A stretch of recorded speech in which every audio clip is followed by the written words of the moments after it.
Yeah, we excited about this opportunity to play in another road big game. Ole Miss has got a tremendous team. You know, Lane's done an incredible job of getting talented players, big physical. The improvement on defense for them is extremely noticeable. These guys are disruptive, powerful, fast.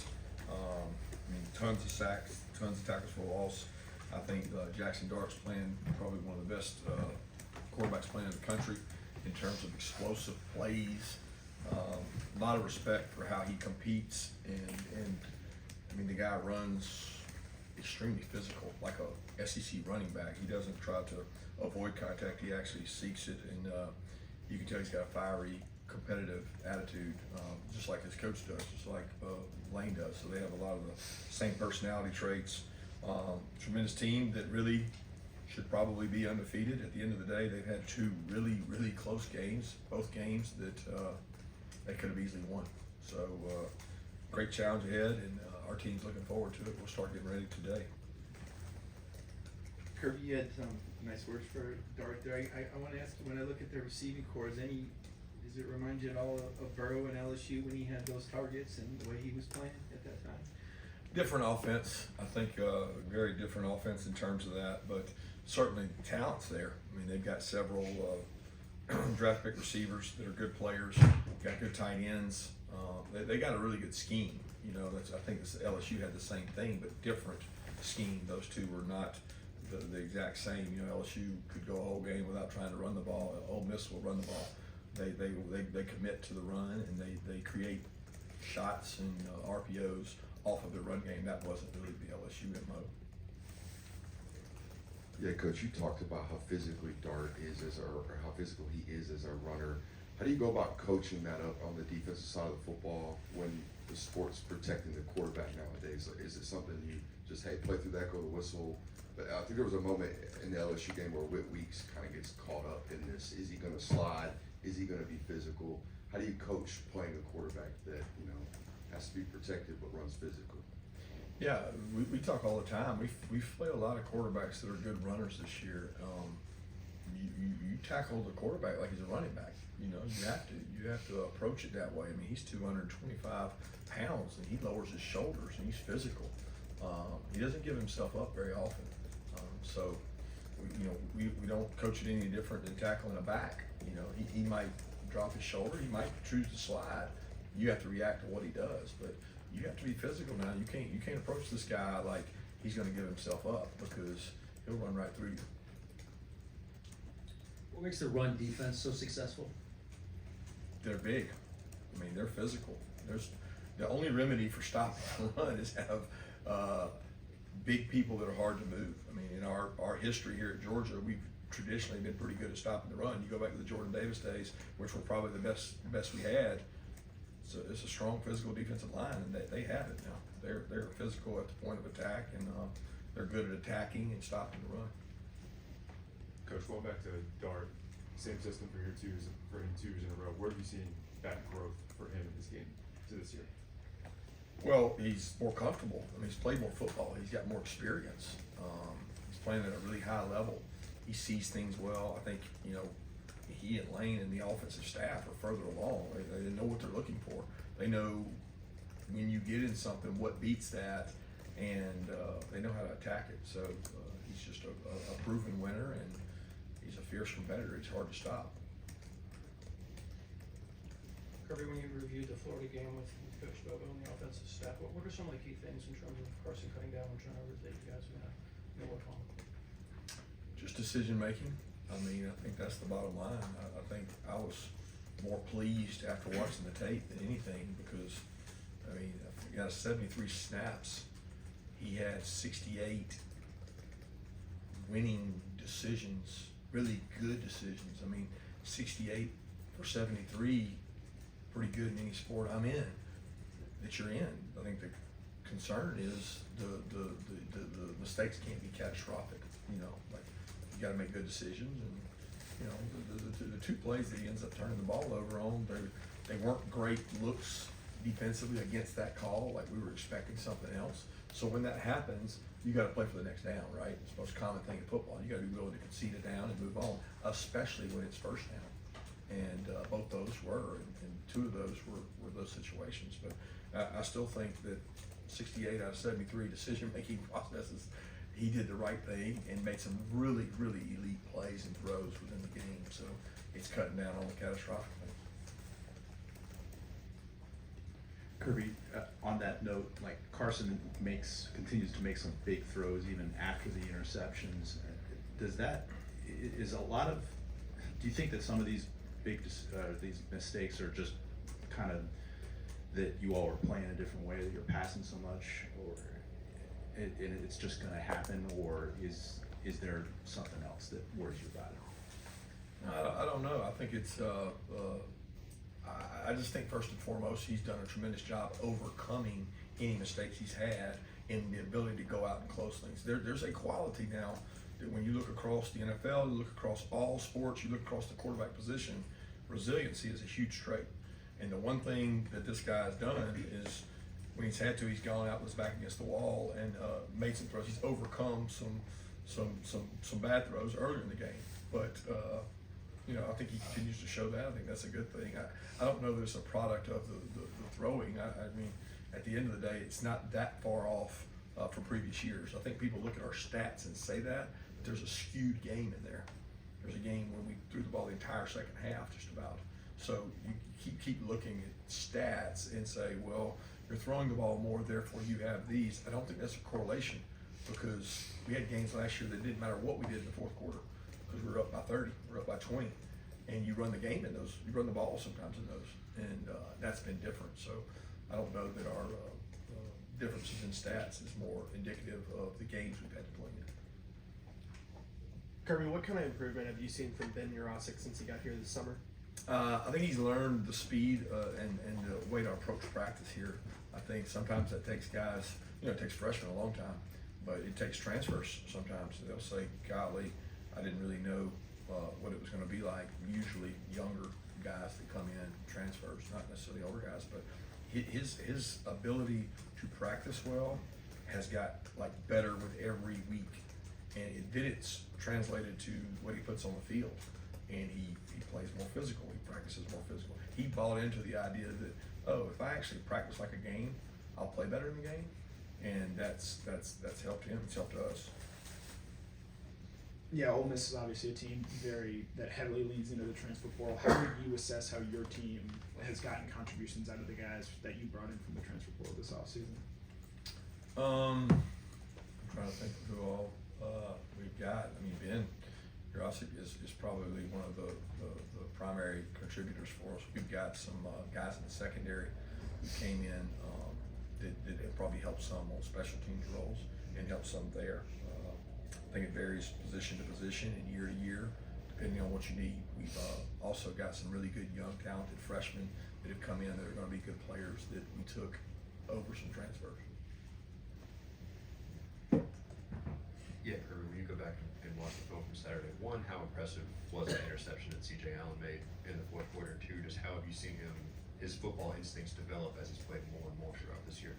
Yeah, I think his confidence has improved. I was watching the Ole Miss game from last year, and I'm remembering, him and Raylan having to be out there together and playing in that game, and that's not normal for an inside linebacker to be playing as a true freshman in that magnitude of a game. And I think about seeing that picture and then seeing the picture of him playing against Florida. I thought the Florida game was one of his best games since being here. All in all, he had a couple touchdown saving type tackles. He had a couple checks on our defense. The obvious was the interception. He's a high motor, high energy, and you know what? He practices really hard too. So it carries over for him, and we have to keep him improving at that same rate. And Kirby, overall with this week, what are you kind of focusing on for Ole Miss? What are your biggest challenges that you foresee ahead? Getting better. I mean, it's not always just about Ole Miss. It's about, we've got a tough schedule remaining, and Ole Miss is who we're focused on this week. And it's about us looking kind of inside and saying, what can we improve on and get better at? It's going to help us in this game. It's going to be a very passionate, competitive, high stakes game on the road in the SEC, in which, you know, I've been to Ole Miss for a lot of years, and it's a really tough place to play, and they'll have a great environment. So we're focused on us and getting better. Kirby, what stands out to you about Ole Miss's run game this year? Well, they do a great job of spreading you out. They're almost always right in the box count. So when you look at their runs, they got one more hat than you do. Whether that's, you know, I think at one point, I don't know if he still is, Jackson Dart was their second leading rusher. And that's just telling you. And they got, and they get rushing yards too when he takes off and runs. And he's a tremendous athlete, hard to tackle. The backs are good. They do a great job getting having a hat up front, and they do also. If you counted the passing yards they get on the RPOs in their run game, they'd lead the country because they get a lot of yards off that as well. Kirby, I know you go way back with Coach Kiffin, but in the chess match, what makes him such a well-respected play caller? What does he do offensively, strategically, that makes his style so difficult to defend?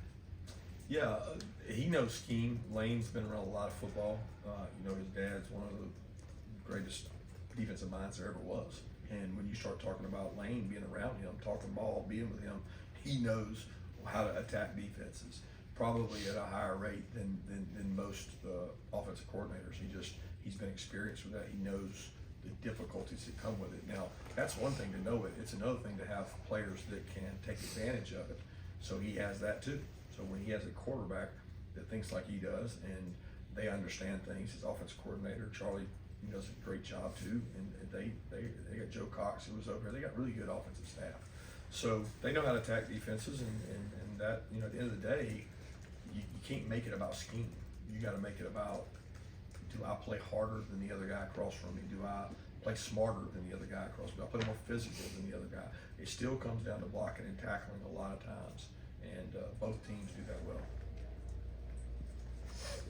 Post game Saturday, you mentioned Carson and the receivers and kind of some miscommunications with signals and stuff like that. What do you guys do kind of between now and Ole Miss to solve for that before you go into another tough environment on the road? Same as we've done every week. Practice it. I mean, put it on tape. You know, that's what we do. We practice it each week. We do it with crowd noise. We do it with different ways to communicate. And it doesn't take but one. You know, you can do 52 of those right, and you do one wrong. And the one wrong is the one that people talk about. So you just got to do it right all the time. Coach, what is your anticipation on Etienne's availability with the rib injury this week, and you know, your run game in particular? Obviously, that's very important and kind of related. But I did want to get your thoughts on the weather. How closely are you watching it in terms of preparation for the possibility of rain? Yeah, we keep an eye on the weather at all times. We get updates each day, so we'll see kind of what happens with that. Etienne, I feel good about.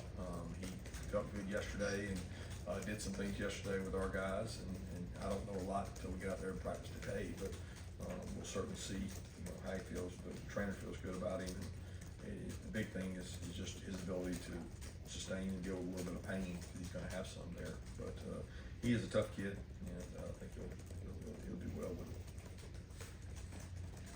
Hey, Coach, quick question is, you know, seems like week in and week out, obviously, these games get harder and harder. You said you guys want to peak at the right time.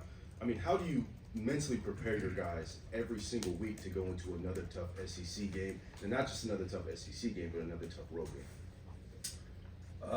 You know, every week is a season, and so we're on a new season this week, and I honestly think you prepare for things like this in the off season with the mental fortitude of your team, the conditioning that your strength staff does, the adversity you put in front of them. I mean, there's nothing that can simulate the schedule that we have. I can't go in the off season and simulate the schedule, but we try to be, you know, business-like and intense throughout the season and not treat one game bigger than the other, because when you do that, the kids kind of read into it. So for us, it's a lot of big games, and I think the elasticity of someone's ability to focus can be stretched, and we're trying to stretch that mental preparation so that they can do it over and over again throughout the season, how many games it takes.